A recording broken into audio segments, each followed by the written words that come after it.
make a deposit out of my pocket, all for the profit. When I rap, I'm more like a prophet, non-stopping off the top, freestyling. You can look at the docket, you can look at who pulling up at the docket, unloading, shipping, shopping, transporting, out of orbit, maybe immortal, the organs inside internal distortion, like playing organ forfeit, the whole force field. I showed them how remorse feel.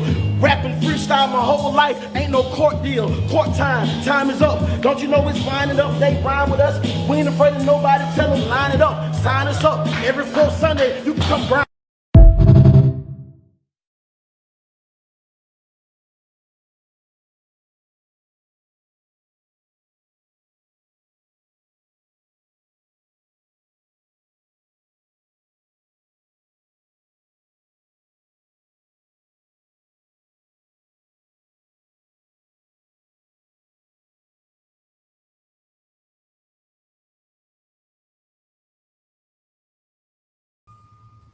Hey y'all.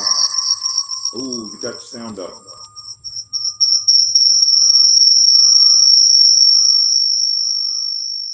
Your mind off now? It's off. It's off now? Okay, cool. How's everybody doing? You got the sound on the side of the phone. Oh. What about now? There we go. We good? Nice. All right. We are good. We are good. We are good. We are here in Spark Labs. I want to get the Instagram live on. I want to make sure the Instagram live is on before I bring our guest onto the screen. We're sitting here with Rio Nkosi today. Soul Food Cypher. I'm very excited. It doesn't look like the Instagram is live. Let's see if I can make that happen. You are live. Word. Okay. I'll stop stressing it. Good things happen.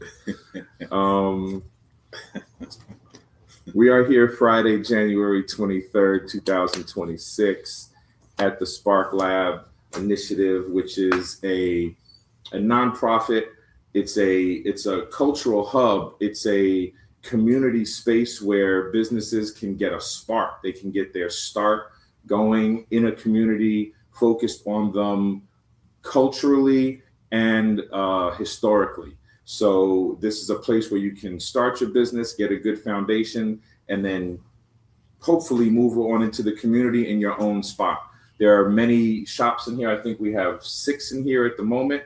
And I'm here through Dope Coffee. You know, my connection with Dope Coffee allows me to be in Spark Labs, and it's just a beautiful experience. I'm here today with a brother I'm about to bring on screen.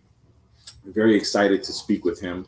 He's a young member of Soul Food Cypher. He's not a young man, but he's a young man, but he's a Soul Food Cypher young man, and he has made his imprint with them very strong, and I'm gonna let him tell you more about that as I bring him on stage.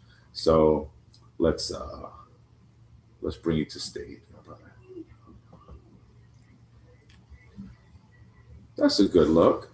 What's good, man? Rio Nkosi, how you doing, man? Man, I'm good, man. I'm good, man. Blessed to be here. Grateful for the opportunity to, be a part of a historical moment in a historical space, doing historical things, Beautiful, beautiful. I love it. So this is a different interview than what you might traditionally be used to. Okay.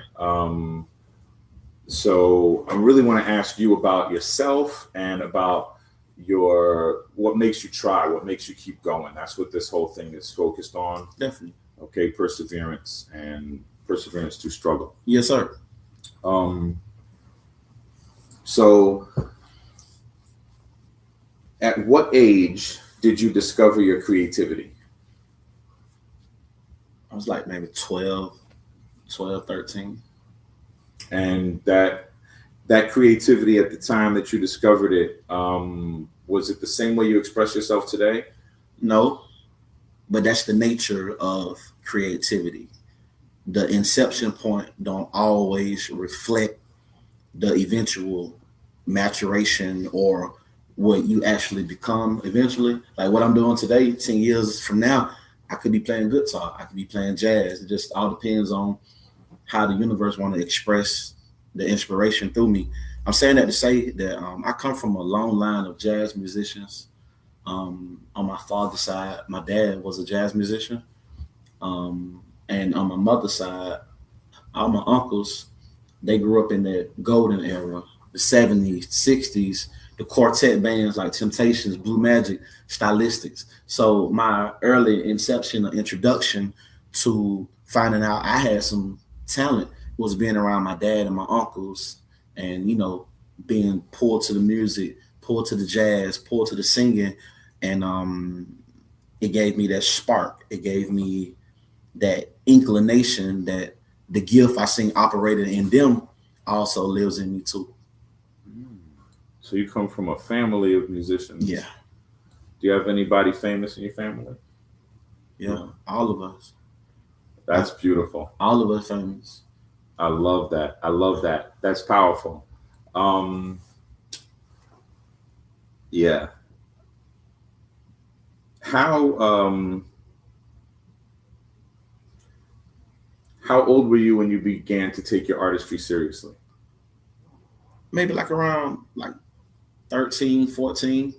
So my music lives at an intersection of Black culture, historical references, a lot of pain, a lot of trauma, a lot of darkness, a lot of light, spiritual roots, Black church, born right here in the city of Atlanta, a lot of civil rights, Black Indian culture, Cherokee, Blackfoot. I grew up in Zone 3. So on that side of town, the particular area called Sylvan Hills, that area is rich with so much tradition and so much pain and generational epigenetic trauma that eventually found its way to my doorstep. So my father's brother, Uncle Bobby, may he rest in peace, half of my family moved to Boston. But every Christmas, my Uncle Bobby would always come visit us every Christmas. So this particular year was 1996. Same year Tupac died. Matter of fact, Tupac died on my birthday, September 13th.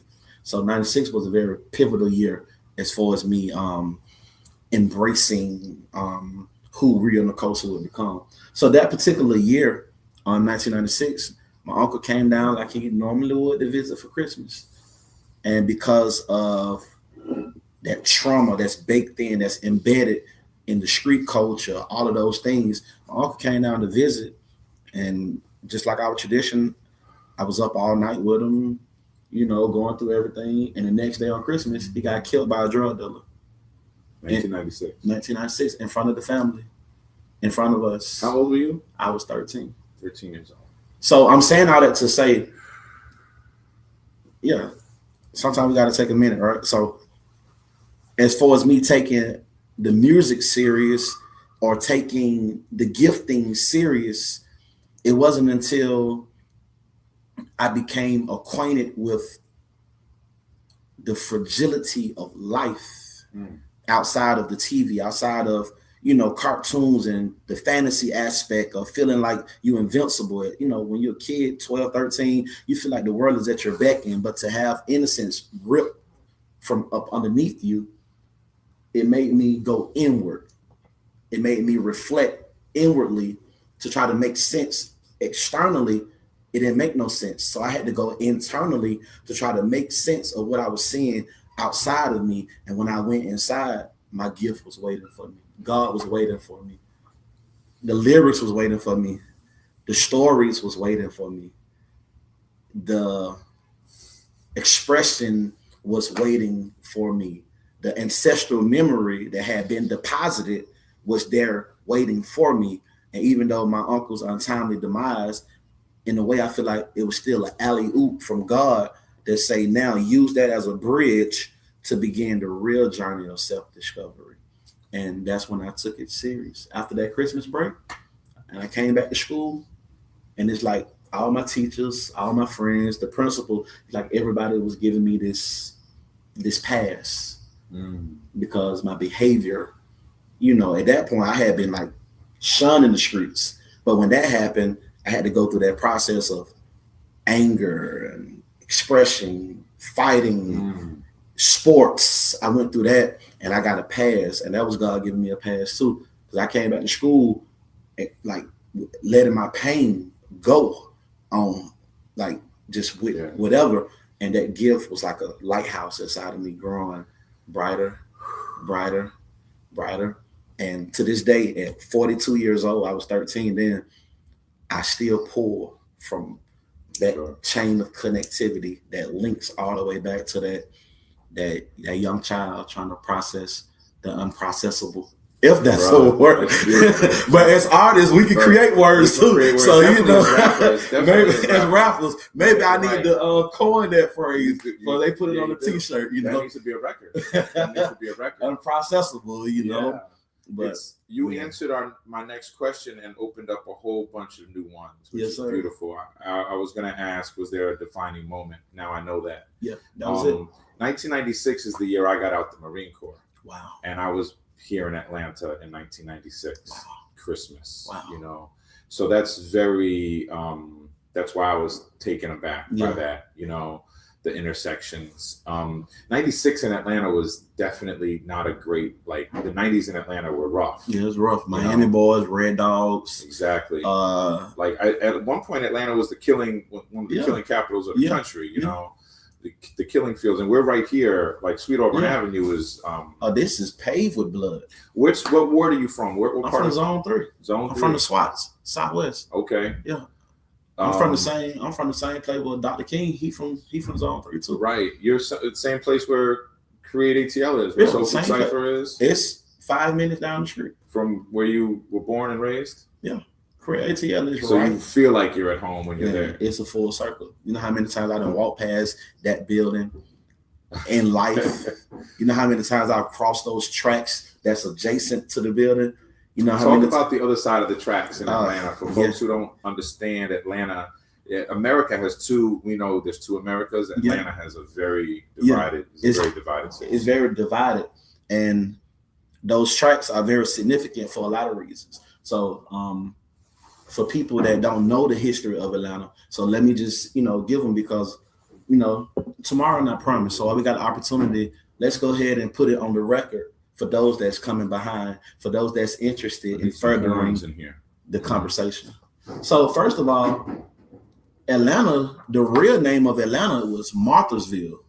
Yes. So Marthasville was Martha was the daughter of the head engineer guy that was using Atlanta as a hub for the Union and the civil rights. I mean, the Civil War. They was using this as a hub for the trains to pull goods in from the Pacific and the Atlantic. So it went from Marthasville, then they changed it to the Pacific Atlantica.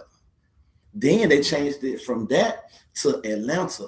But what's deep is, if you go deeper within the etymology, they pull that word Atlanta in reference to the Roman god Atlas, which is the statue of the man on his knees with the world on his shoulder, because the hierarchy, the powers that be at that time, wanted to make Atlanta symbolic of what kept the Union up. Atlanta was Atlas, and that globe, that Atlas that he was holding up, symbolically, those engineers at the time seen all the original states and the Union would be on the back of Atlanta. That's where the word come from, which goes back to Atlantis, which is a feminine derivative of Atlas. So I'm saying all that to say, when you break down the train tracks, I can't speak about the significance of the train tracks without explaining why we even got the train tracks here. Right. There's so many people been catching MARTA their whole life and don't even know why they got 5 points or why they call it 5 points. Not even understanding that there was 5 points of connectivity for the trains to come in, which metastasized into the MARTA, the transportation system that we have. But these train tracks run right through my community. Right. Okay. These train tracks divide my community. If you go right down Lee Street, which is a significant, that goes to right Ralph David Abernathy to the right. But if you go to the left, it'll take you all the way through College Park, all the way through Noonan, on that one Lee Street, right where we be rapping at. Yeah. The point being is this. It's not by mistake. It's not by mistake. What are the tracks saying to me? What's the significance of me having to cross those tracks without connecting it to my actual history? Then I began to dig deeper, and I see that Fort McPherson, which is right down the road, was a Confederate base. Okay. Right down. I'm sorry, I didn't even look at the camera. No, I just you're sitting. You're comfortable, but you're sliding off camera. My bad. My bad. Yeah. let me stay. Talk to the people. Talk to the people. So it's the conversation. So just so let me make sure that I'm in frame. So once you understand the placement and you see the design of the city, it's deeper than just architecture. It's deeper than just blueprints. So once I learned that the neighborhood that I grew up in called Smoker Hollow, right in Zone 3, and that train station, Lakewood, Fort McPherson, which Tyler Perry has bought that, and now Fort McPherson is Tyler Perry Studios. Oh, I didn't know he bought Fort McPherson. Yes, his Tyler Perry Studios is the old Confederate headquarters. That was their base. More power to him. So before that train station, right? Talk about reconverting the energy, right? Introducing some better energy into the soil. My neighborhood was where the Confederate soldiers came for bootlegging and gambling. Ooh. When they wanted to get away from the rudiments and disciplines of the military life. My neighborhood is where they come to do all of that at. So that put capital into my neighborhood, which is called Smoker Hollow, which is in Sylvan Hills off of Sylvan Road, to where it gave birth to gambling houses, liquor houses, dope, trapping, crack, bandos. And for all those years, I crossed those tracks, not understanding that those tracks represent a metaphor. Those tracks represent the metaphor of look how long these ideas have traveled. Look how long my people that traveled across these tracks, and now it's my turn to cross these tracks. But the point being, what will be my journey? Will it just be I'm crossing these tracks with no recollection to the history of it, and then I just die and nobody knows I was here? Or would I repurpose what crossing those tracks mean and show people that may never get a chance to cross those tracks? This is what happened over here in this little forgotten area that nobody talks about, that everybody looks down and wonder what's down that hill. Hey, we're here. There's lives being lived here. There's families that live here. There's pain that lives here. There are dreams that died here. There are people here that made it to college, that beat the odds. There are people that was born like test tube babies, out of the crack era, all in this little melting pot of the SWATs. That's why they call it the SWATs, Southwest Atlanta. It's where the South and the West converge. But because it's where the South and the West converge, you also have these principalities that govern the South and the West that converge here. So you can get every type of vice in the SWATs. Every vice. You've done an incredible job of making the connections, visible for people through your music. I have to, because the way you rap is so passionate and filled with color and texture. I always get the feeling when I hear you freestyle and when I see you perform, I always get the feeling that you are a historian. Yes. So to get to sit with you now for the first time and hear your wealth of knowledge about your community and how you tie the spirituality into the rap is just brilliant. I love it. Absolutely. I love it. I look forward to more performances and more music coming from you. Yeah. I know you just dropped a project, 333 on SoundCloud. You shared it with me. I've got your SoundCloud link. Let me put that up here for folks. Yeah, please, right, everybody, now. Go listen to it. Let it, let me feed you some soul food. No pun intended. Hey, this is what I'm saying? The light that you're bringing is a necessary spark. You know what I'm saying? Yeah. Pun intended. You know what Yeah. I'm saying? We're allowed to do puns. Yes, sir. We're in that culture. Yeah. And as long as they're not corny, you know what I'm Oh, yeah, saying? nah. Then we can let them land. Man. I only speak when I'm inspired. Exactly. You know, other than that, people would think I'm quiet because I learned how to, you know, I'm gonna ask you some worldly stuff. You can ask me anything about any awards. Have you won any awards for your artistry? They don't have to be like, they can be big, small, whatever. Yeah. Tell me things. Yeah. I mean, we can go back, right? So we can go back to. If you want to lay them out for the people, you can lay them out. Or if you want to be a humble man and just talk about one or two, it's up to you. I mean, well, let me set the stage. So anytime, I can't speak for no other artists, but anytime I'm speaking on any accolades, if I'm speaking on any recognition of me receiving anything, I know that power don't come from me. I know I would not have been able to do that without some divine assistance. So I'm always humble, and I never lead with my accomplishments because, you know, some people lead with accomplishments. It lets the ego invade and potentially destroy relationships. So I never lead with my accomplishments. I could be in the room with you and nobody know what I've done. Nobody know the rooms I've been in. I just like to be present, and then upon demand, if I feel the unction to speak on something, I'll share, such as a moment like this. So we can go back to high school. I won my school new library equipment, new computers, new desks by participating in poetry, because I do spoken word as well.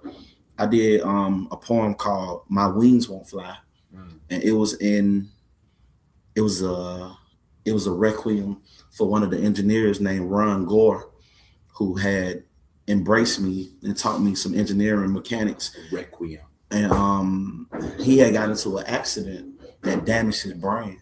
He one of the dopest engineers you ever meet. And every day he had to take these needles with medicine to stick at the base of his brain and inject it just to be able to remember.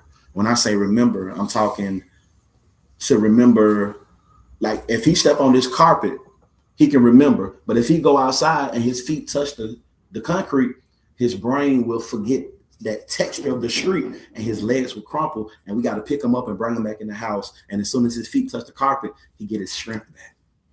Like he inspired me that a man that had dedicated his life to a discipline that's still dealing with, I mean, we can get a common cold and we want to check out. We can get a flu, we can break a nail, and we don't even want to show up and keep our obligations. This is a man that's navigating the threshold of being cognitive and being cognitive dissonance. Yeah. You know what I'm saying? And I was inspired by him. And one day I was in school and I looked out the window and I seen this bird that was trying to fly, but it couldn't fly. It was on the ground. You know how birds, and it was trying to jump. Yeah. And it reminded me of Ron. So I wrote a poem on the spot called "My Wings Won't Fly." And I went to the librarian, which was my best friend. I've always made friends with librarians because I put a premium on the language, a premium on literature. And every school I've been in, the librarian was my friend because I needed that. I needed the intake of the word, the language, to be able to articulate the mysteries of the soul. So I just took the paper. I said, "Hey, look, Dr. Bean," that was his name. I said, "I wrote this. Tell me what you think about it." And he was so impressed by it. He submitted it without my permission to Hands on Atlanta. Okay. And that was in high school. I ended up winning the contest. Beautiful. They donated new equipment to my school. So from that point on, we're talking Battle Zone champion for 24 weeks, which was right here in the city of Atlanta. We're talking about the 2-time type 32 ball champion at Patchwork. Nice. I got your bio in YouTube. Right. So we talking about the 2012 One Mic Cypher champion. And me and somebody that I met, and I'm so proud of him. His name is Sick Flow. Right now, he got a Phoenix and Flow. Y'all check them out. But he was on the show with me. He actually did the soundtrack for the show, and I ended up winning the show. And you can pull it up on YouTube as well. The One Mic Cypher show. You can see clips of that.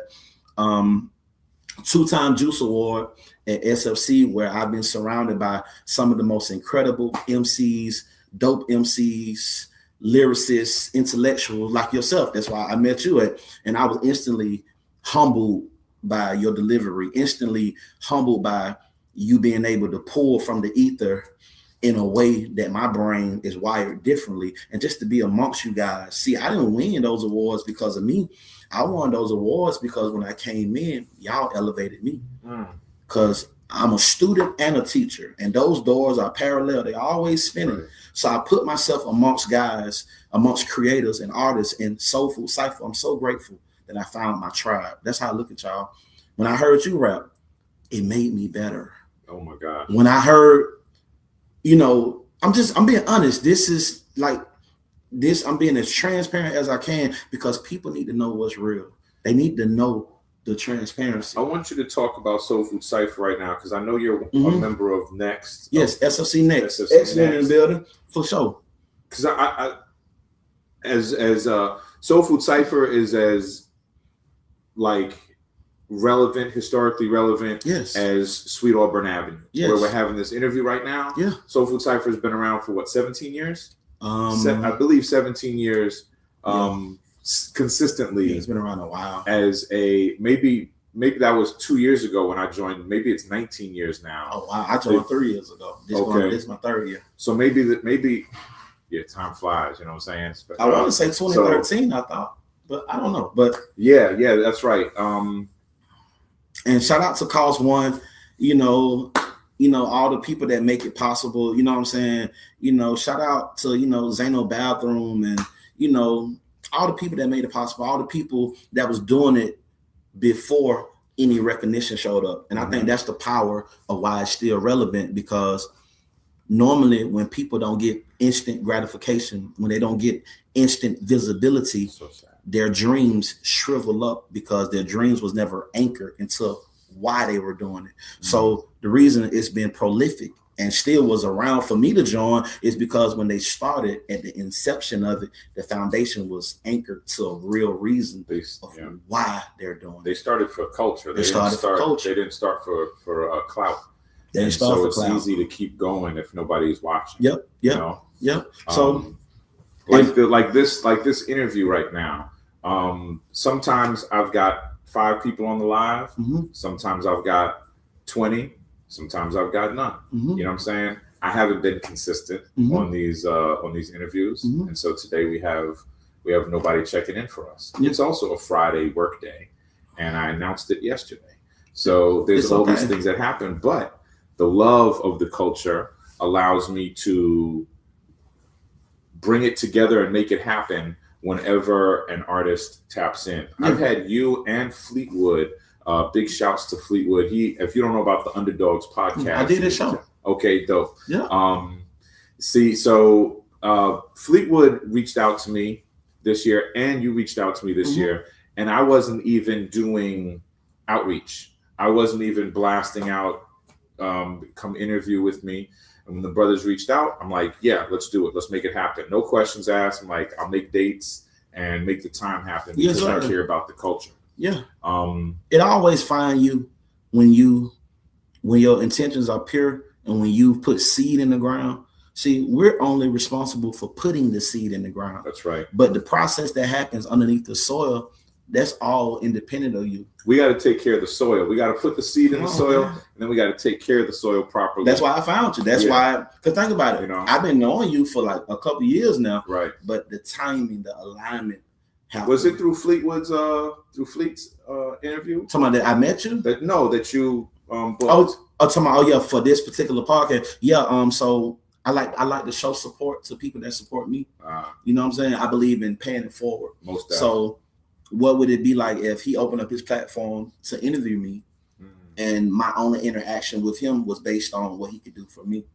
So when I seen not just that content with you, he's done videos and done other things. Yeah, he's working. And anytime I see that, I make sure that I show that love, that I support that, because it's not a selfish reason. So in the process, and this is a principle for somebody, in the process of me paying it forward, the instantaneous reward was this interview with you, because I wasn't even looking for the interview with you. It's just in the process of me doing. Right, the soil rewarded me back. Yeah, but if I would have just scrolled past the post, I wouldn't even be here.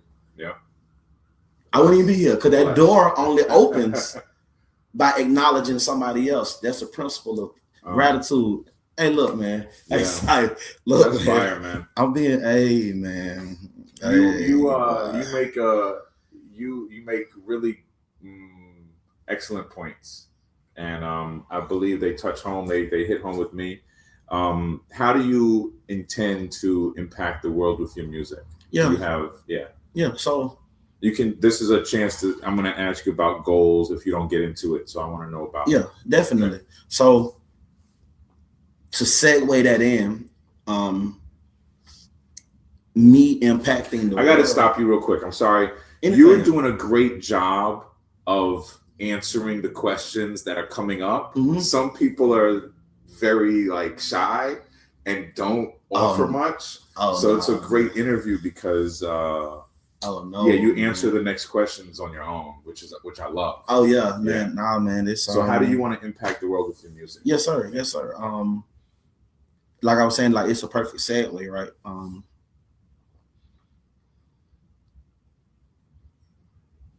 I honestly know and believe that my impact on the world is directly connected with translating the pain of our people, the epigenetic trauma of our people, the leftover residual unspoken things that people walk by that they don't normally notice because we hide it behind culture, we hide it behind vices, we hide it behind cars, we hide it behind flash, we hide it behind things. Me helping the world, and when I say the world, I want to be specific. I'm not talking about the world at large. If it gets to a global scale, then by the grace of God, I accept that. But the world is whoever I come in contact with.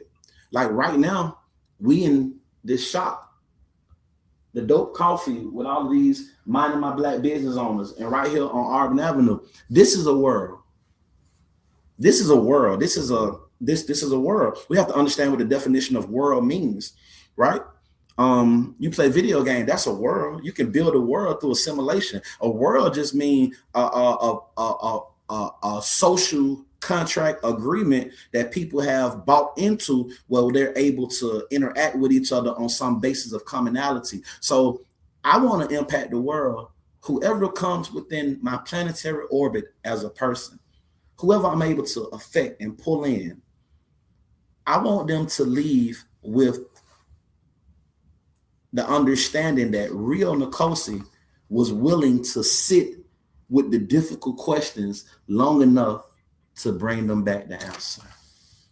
And SFC Next helps me do that because it amplifies my reach. It amplifies my voice. One man alone cannot do it. No matter how dope I am, no matter how creative I am, no matter how talented I am, no matter how lyrical I am, no matter what my ambitions are, I was not designed to function in a vacuum, and nature confirms that. The trees need the soil. The trees need the rain. They need the sun. They need the birds. The flowers need the bees to carry the pollen. There's an ecosystem here that I'm tapping into that's a metaphor for what I'm saying for my impact on the world. I will only be able to impact the world when I realize that my dream is interconnected with other people's dreams. And I'll never be able to impact the world if I stay away from people that's trying to impact the world. Powerful. You're trying to impact the world. You are impacting the world. You're impacting my world just by having me here. Alex, Cost One, SFC, they're impacting the world. So when I come along, I just find whatever groove Rio's supposed to be in, and then I lock arms with my brother, and collectively, whatever my assignment is, if it's tight end, if it's running back, if it's wide receiver, even if I got to play the bench and come off second string, I'm fine with that because I'm only responsible for when the coach call my name.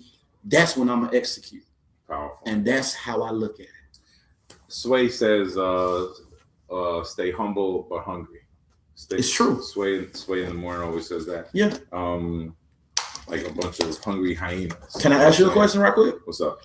Why do you think, Cypher, like with your wisdom, I know you're interviewing me, but I'm still learning. I'm pulling too. Why do you think people have a hard time with staying hungry and humble? They have expectations that they set themselves up for failure by having expectations set to timelines.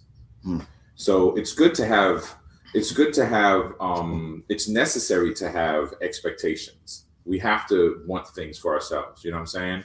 But to live in the future, is to always live in fear. And to live in the past is to always live in sorrow. So you have we have to stay grounded and I say humble. People take that to mean the wrong thing. People think of humble as poor, but humble is just being happy in your skin. It doesn't mean being content. It doesn't mean like you're happy with whatever comes to you, but it just means that you don't have to be. I don't have to be the big flashy guy. You know what I'm saying? I happen to be 6'3", light skinned, well spoken, and a Leo. And so I come off as like very confident and, always having my ish together.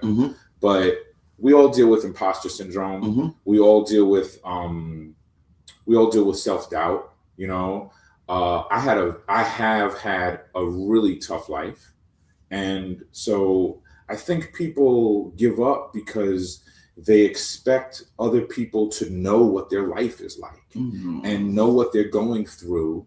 And when the dots don't connect the way the people thought they would, they give up. And it's like, you gotta be, I know personally speaking, you gotta be happy in your skin in order to get out here and do this thing. Because people will take everything from you, your humanity, your dignity, if they get the chance. That's the price of it. Thank you for that. No, that's the price. Yeah. Wow. Like I have a saying called no expectations, only enjoyments. And I flipped it. To make my one brand, only enjoyments, no expectations. And people see it and they're like, what do you mean no expectations? I don't have any expectations of you. I don't have any expectations of myself. I don't have any expectations of this moment. Nothing. I just enjoy it. I'm just here to enjoy life. You know what I'm saying? You're present. And be present. Listen to people when they talk. Look at them while they talk. Hear them. Receive it. And then reciprocate. You know what I'm saying? You tell me, yo, send me some music. I'm going to listen to it. I'm going to send you some music.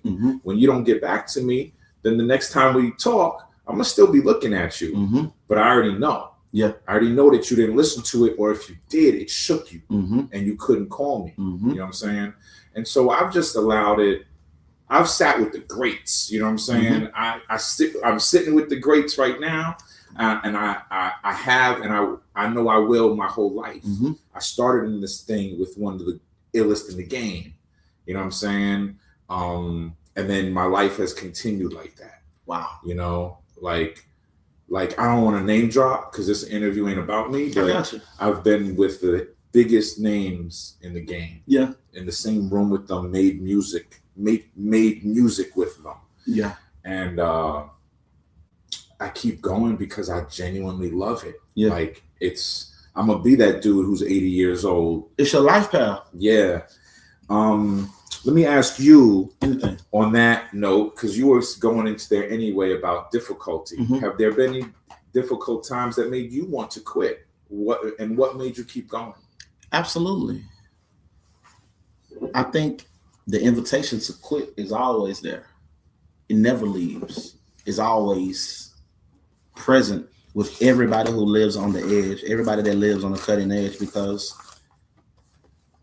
our default setting, especially as Black people, our default setting is that quit button. It's designed that way. When they separated the house from the field, undergirding that is a quit mechanism. When they did the colorism, light skin against dark skin, up under that is a quitting mechanism. To understand that word quit is different from give up. Give up, you just tapping. You know, like just think about like an arm bar in the UFC. I'm giving up because I can't take the pressure. But when I quit, I ain't even showing up to the arena. I ain't even gonna dress out. I ain't gonna pick up no call or nothing. So I'm just paraphrasing that to say, the moment I realized that who I am and what I've been called to do is bigger than me winning a Grammy, bigger than me having album of the year, bigger than having 5 mics, bigger than me being the best rapper, bigger than any self-fulfilling egotistical claims. The massiveness of that quit button showed up like a blood moon in the sky. Blood moon in the sky. I'm gonna talk about alignment. Yeah, you know what I'm saying? Alignment is showing up in black and red and white. Yeah. And even down to the frames. Yeah. I've been wearing my clear frames. And my brother Rio is in the same color scheme. Same color scheme. And that's it's real crazy. It looks like we planned it, but we didn't. Yeah. So to put a period at the end of that sentence was those same whispers that have plagued my ancestors and generations back, because we're not that far removed from slavery, right? So you got to think about it. My grandmother was born 1915. My grandmother. So that means my great grandmother, if you go back, she was in the 1800s. So the Emancipation Proclamation, that was what, 1886. I had the numbers backwards. 1886. So just a couple years after that, my grandma born 1915. So what I'm saying is, I only have to go back a couple generations to still be on the plantation. And the moment I connected my art, my gift, my talent with a bigger purpose, that same voice came in and said, "You can't do this." No, on both sides, because there's always. That's right. There's always the yin and yang, even though we can't see it. The weather system is always battling between hot and cold, high pressures, low pressures. That's what creates systems and storms. So in the background, once I realized that my calling is bigger, on one side I had that good angel saying, "You can do it, finish the work." On the other side, I had that demonic voice saying, "Man, quit while you're ahead. Look at your flaws. Throw this man some flowers, y'all. He's dropping gems. You come from a poverty. Ain't nobody gonna watch you. You don't even have the support of your peers. Oh, your dad wasn't even in your life like that." Those are the worst voices too. Those are the worst voices. Don't nobody wanna. Come on, you of all people, you bald head. You ain't even 6 feet. You got a lisp. You ain't even rich. Oh, you 42. Who you think you is, Dr. King? Oh, you've done too much. Look at all the blood and things you've been around. Oh man, how you gonna be righteous when you out there trying to sell weed? Don't you got 2 kids out of wedlock? Who are you to try to push somebody toward a moral path of gravity? That voice saying, "Stop while you're ahead." And that's my master key that tells me I'm on the right path. Because if I wasn't on the right path, that voice wouldn't be there. Because the devil don't speak to those already that's sipping tea at his counter. He only speaks to those that have decided not to traffic in souls from a dark space, a dark understanding. As long as that voice there telling me I can't do it, that's my confirmation from God that I must do. I was going to ask you who that voice is to you. So that voice is Satan. That voice is the adversary. Yes. That voice is evil incarnate. That voice is ego. That voice is mind. It's the sum total of. Okay, let me backtrack. It's expectation. Yes, let me backtrack. I believe in the collective conscious. Yeah. If people want to go back to Carl Jung and archetypes, I studied all of that. I've studied every discipline that you can put on the table. I have a very rich spiritual background, spiritual tradition on my mother and my father's side. My great-granddaddy and my granddaddy, a Baptist preacher. My grandmother, Cherokee Indian Blackfoot, herbalist from the ground that can just pick the plants and heal you instantly. My father was a preacher. So I come from a very rich understanding. My first field trip was in Dr. King's house. I sat at his table in the kitchen. You know, my feet touched his bedroom. They left me there by myself and went on with the tour. And nobody came back to check on me. And I was just in his room, not even understanding why ain't nobody came back. And I had to go join the rest of my classmates. But that was a pivotal moment so if I can absorb the information in the walls. They say if these walls can talk, the walls are always talking. It's just that, am I quiet enough to absorb what the walls are saying to me, or is it just sheetrock and painting and structural? No, it's always deeper than that. I'm saying all that to say, I believe that the collective conscious, that everybody that has ever been here and added their thought to the equation, those thoughts still linger. Yeah. Every thought of fear, every thought of evil, every thought of lack, those are the same pools that I have to pull my ideas from. And I have to get to a point to where my filtration system is pure enough that I can sift through what don't need to be included in my being and only pull the voices of my ancestors, because my ancestors' voices, they operate that same soundscape with all the other voices. People looking for angels, but they only finding demons because they haven't done the discipline work to quiet those voices and turn the volume up on the other voices. And so this is how you keep going. I love this. I mean, I'm sorry. I mean, I ain't trying to be long-winded. This ain't gotta apologize. This is just who people need. That people need the knowledge. They need to see the connection. Yes, I got to give it to them, the real and the raw. You're yes. Yeah, I learned how to turn down. You. Yeah, I'm here to interview you. I turned down that volume. Yeah. Of that, so I can turn the volume up on what I need to hear. So it's an active practice. Yes, every day. Yeah. Every day I have to make the decision not to quit. It's beautiful. I could have found a reason today not to show up here. We talked. You remember we talked? And I was like, well, you know, it's on the 24th. Right. But if you need me there, I will be here today. I heard that voice in my head then, Cypher, that say, man, tell them you'll be there on the 24th. And I said, no, I'm coming tomorrow. And moving at the speed of light. But I wasn't always able to move at the speed of light with decision making. The reason I'm Rio Nkosi, what you're seeing today is the accumulation of me stacking good days on top of good days, good behavior patterns. So now I could sit in front of you and speak coherently, because before I met you, I had already put the work in. So now the interview can benefit from the work I've done.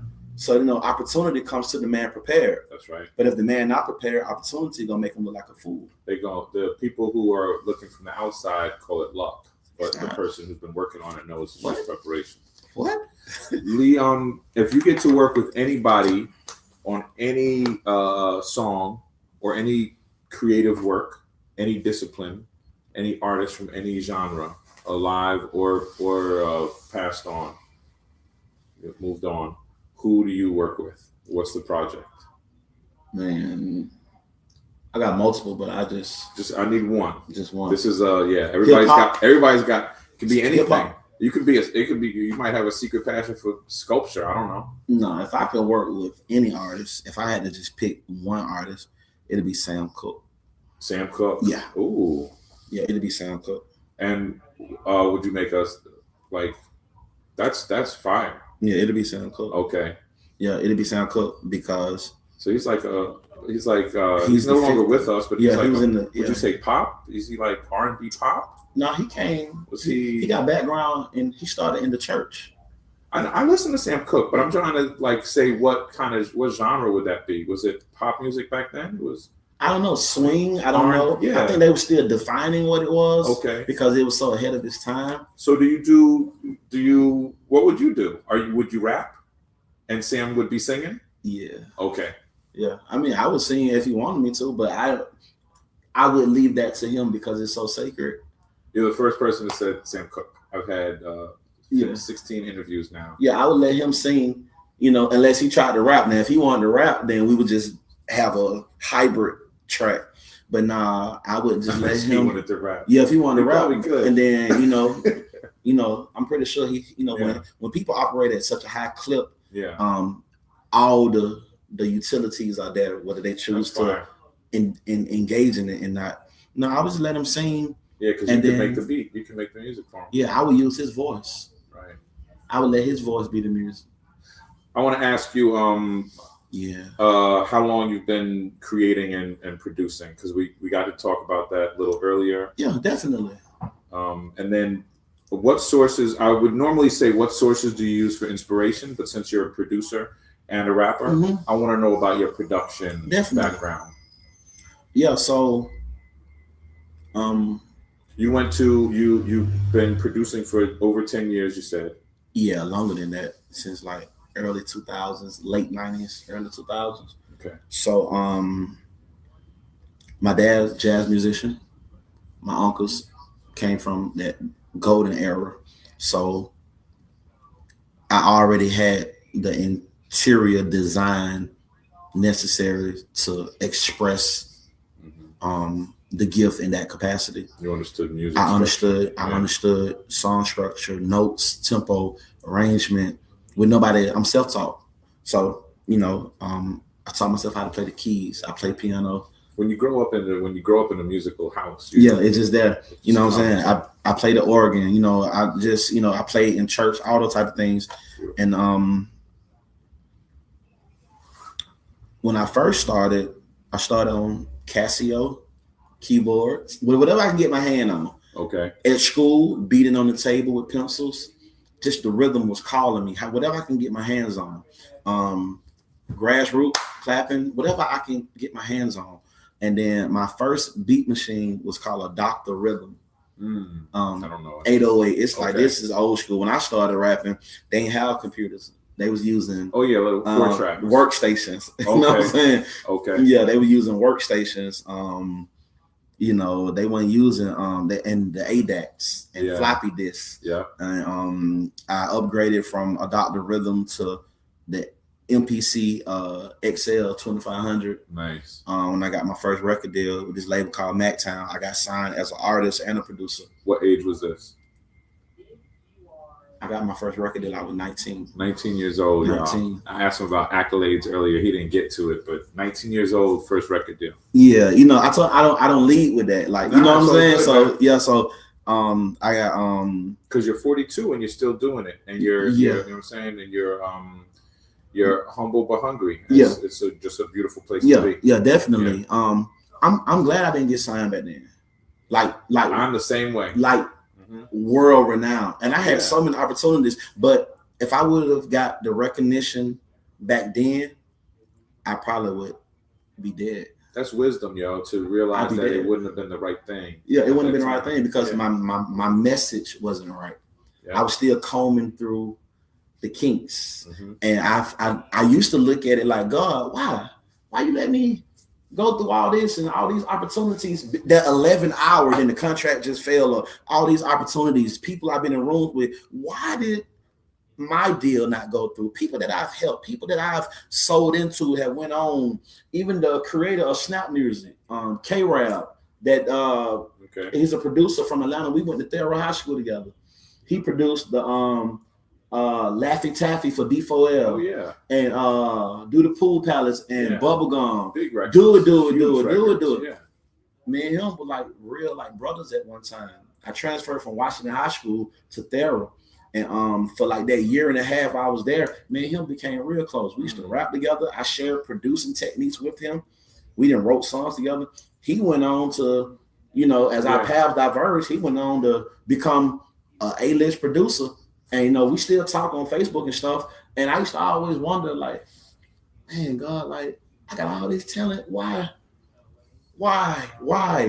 And then now that in my elder statesman, I realized that him not letting me walk through those doors was really him giving me a solid, because the person that I was becoming, I still needed to be in the cocoon stages. I still needed to be in the gym because I was still impressionable So where if I would have got on, I may have came in thinking revolution, but once I seen the flash and the money and the girls, my heart would have been swayed like David was with Bathsheba. My heart would have been swayed like Samson with Delilah. My heart would have been changed by the commerce, by the light, by the glitz, by the glamour. So my price, even when I freestyle, but my style ain't free. I paid the cost for that. And that was allowing people to think that I was buried, but really I've been planted the whole time. And that's the only thing that you know how something is planted or buried. They both look the same. You got to put them in the ground. You cover them up with dirt. But I was planted because I rose from that soil. And now I see at 42, thank you, God, for not letting me get what I wanted to have when I was younger, because I would not have been able to uphold, like Atlas, the pain of my people. I would not have been able to win these awards. I would have been a tool for destruction, just like we see now with the Young Thugs and all the stuff going on in the city. I would have been another statistic, another black eye for the city of Atlanta, of a young man that had all the potential in the world, but because he didn't know how to govern his passions, his vices, I would have got to a place of notoriety, and instead of freeing my people, I would have been responsible for adding another link to the chain. Exactly. I didn't receive any of my accolades until I was over 40. That's real, bro. So it's that's real. It's really powerful, man, for you to be here, giving testimony. I really appreciate you coming through. You're gonna have to come back for another interview. Anytime, man. Because I'm we're gonna dispose my bro. As this is gonna be the new home for the Artist Must Try. For anybody who's watching, if you know any artists, that's what I currently have on this screen. If you know any artists who need to be on this show, tap in with us. Share the link. This is gonna be the new home, and really just doing deep dives with artists, getting to know them. I got one more question for you. I have a few more, but just time-wise, yes, sir. You're going to have to come back for another interview. Man, anytime, brother. Really great conversation. I appreciate you. And I look forward to having you back at the Vital Movement when the Vital Movement gets back going. Hey, man, I've been gearing up to come back, man. And before you get into your last question, I know we pressed for time. I'm so grateful for this opportunity. You know, all last year was a year of recovery for me. At the conclusion of 2024, right after I won the award for Wordplay Master at SFC, that December 29th of 2024, me and my daughter got hit by a drunk driver. Oh, man.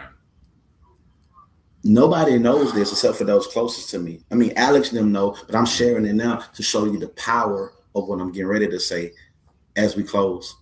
The entire 2025, even when I won those awards, cultural impact down at City Hall with the Atlanta Citizen Review Board. That's the closing for this segment. Nobody knew, Cypher. All of 2025, I dealt with memory loss because I suffered a bad concussion. Oh, man. I stopped my treatment in September of last year. Every cipher I did in 2025, I fought through knowing where I was, why I'm freestyling, wow, how to get back home, how to still be a father, how to do all of that. And nobody knew. The freestyle became my therapy. Yeah. At the radio station, side by side with you, out on the patio, we rapping, and nobody knew. I was rapping through. I told you, it's like that quit. I told you, quit, man. Yeah. Save your brain. You already got enough. Look at how many songs you wrote. Do you want dementia? Stop while you're ahead. Look at all the mileage. You already got mileage. Do a record with that, with these voices. Yeah. I like these voices. Look, all the mileage you already got, and you still trying to push. You don't know when to stop, do you, Rio? You need to just quit. You need to just stop. I had to go through the grayness, the fog, and I did that all year, and I still showed up for SFC. I still showed up for my daughters. I still showed up for my family. I still showed up for every obligation that I had, working with the children from Crossfire, teaching the literacy that SFC allowed me to go teach in schools. I prayed every day that I can be present And if my mind lapse, Lord, let my mind lapse when I'm in the comfort of my own solitude. So publicly, I can still be a vessel and be used. Don't let me get out here in front of the people and become blank. And it didn't happen not once. All 2025, I got through the whole year, end up winning the Cultural Impact Award from SFC. And I'm only sharing it with you now because I feel like there's a gem in that the artist must try. The artist must try. Regardless of what the circumstances is, the artist must try. Because if the artist gets to a point where he realized that he must try, on the other side of that, the universe is set up to assist you in your effort. That's why the podcast is called what it is. And I ended there, bro. But yeah, I just wanted to share that with you. I appreciate you so much. You know, I don't know what the last question was, but I had to share that with you so you'll know just how special this moment is to me, because this time last year I wouldn't have been able to sit here with you. Yeah. My last question, you've answered it implicitly throughout. And my last question is really, what words of advice do you have for any future artists, any artists who are thinking about it or people who are not sure? And you already just answered it. What I'm going to actually do is give the people something if you want to, and ask you to freestyle for a minute, acapella. And I'm going to put it on a minute. I'm going to put a timer on. That's fine. And show it to you, because you're just you're blessed like that. Cool. I would say you're a monster, but yeah. So I don't know if the people can see my watch. So we're not monsters. Is that good on the camera? Can you see my watch? My watch got all zeros on it. I set all my watches like that. Oh, really? To remind me that I'm already out of time. So there you go. I want you to tell the people. Yeah, that's a good message. Say that again, and then I want you to freestyle for a minute. That's fire. Yeah, I always set my watches to zero to remind myself I don't have time, that I'm already out of time. The moment I was born, I was already out of time. I don't have another day to wait. I don't have another hour to waste. I'm already out of time. I never want to look at my clock and feel like, oh, I can do it later. Wow. I look at it and I see the zeros that remind me that, oh, do it now. Now. I'm out of time. It's already over. You waking up is the alarm clock. I love that. I keep my watch set to 4:20 for a different reason. My dog was on 4:20. Oh wow. Blessings. Yeah. That's dope. Man. That's dope. Yo, so give me whatever you want me to rap about. You give it to me. Whatever topic, whatever, and I'm just rock with it for a minute. I want you to rap about Black business, and the importance. Well, I want you to rap about Black business and entrepreneurship. Yes, sir. And we're gonna give you a no beat acapella. 1, 2, 1, 2, 1, 2, and the artist must try. The artist why artists fly. Black owned business, no supply. You can get it wet or you can get it dry. You can come and buy your own supply. Never have to ask yourself the question why. Looking at the walls and looking at the buildings on Auburn Avenue, let me testify. This was the Black Meccan culture. Look in the store, you see the sculptures. Come a little closer, let me scope you from long range distance. I'm doing what I'm supposed to. Maybe you won't even see a poster. Maybe online you ain't even posting the way that you're supposed to. Maybe you should be posting a poster or coming from someone that you already know you was closer to. But you can't even see the point of view. If you knew that I was selling you something too, that if you knew the revenue that I was introducing you to, that we can make it all brand new. But it starts with a dream, and it starts with a theme, and it starts with a needle and thread. Look at the seams that we threaded together, where we headed together. Man, the time is now, never. Black business owners come together. Black vision owners. This is a Black collision moment. This is an opportunity God has given us, and we can't turn our vision on it. A blinded eye. The time is now. The time sky. Time is right. The time alignment. I grab it and I feel it inside. And I'm just saying, when you Black own a business, that is your pride, because you did what they said you couldn't do. You made do with the resources they ain't giving you. Your reparations, it was hidden too. Still you made your move. Still you went to school. Still you got your job. Still you made it out the neighborhood where they was robbing. Still you didn't dodge it. You still did the task they gave you. That was the hardest. You still did all that regardless. Even when you was jobless, you had love inside where your heart is, and that's where your home at. It don't matter where your zone at, because real love in black business, you can't clone that. The beautiful thing I gotta say is when you push through, that's when you really get the beauty. And that's what I love about freestyle. Oh yeah, I'm just going with it. That's what I love about Soul Food Cypher. Yeah. That's what I love about when you rap. Yeah. That's what I love about true freestyle, is pushing through the difficulty allows the raw, honest truth to come out. I thank you so much for being on the show today. We're really gonna definitely have you on here again and share this widely afterwards, so people share it. Anybody who taps in with this, tap in with Spark. Come down to 228 Auburn Avenue.